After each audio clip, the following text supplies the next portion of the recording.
ఒక చిన్న పట్టణం, పేరు మంగళగిరి. అక్కడ ఒక జంట, భర్త రమేష్ మరియు భార్య సుమ. రమేష్ చాలా సింపుల్ మనిషి. డబ్బు సేవ్ చేయాలి అనేది అతని మంత్రం.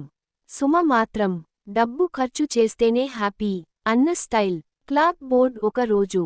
సుమ, రమేష్, ఈరోజు షాపింగ్ కి వెళ్దాం. రమేష్ భయంతో, ఎంత ఖర్చు అవుతుంది? సుమ, ఏమీ కాదు, చిన్నగా.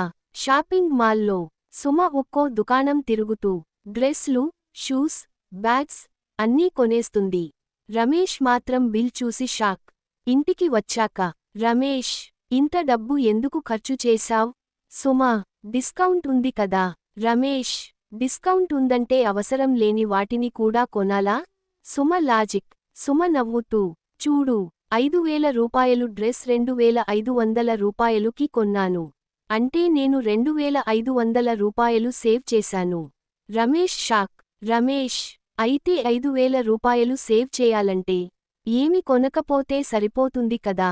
క్లైమాక్స్. సుమ, అది సేవింగ్ కాదు, అది నా హ్యాపీనెస్ నష్టం.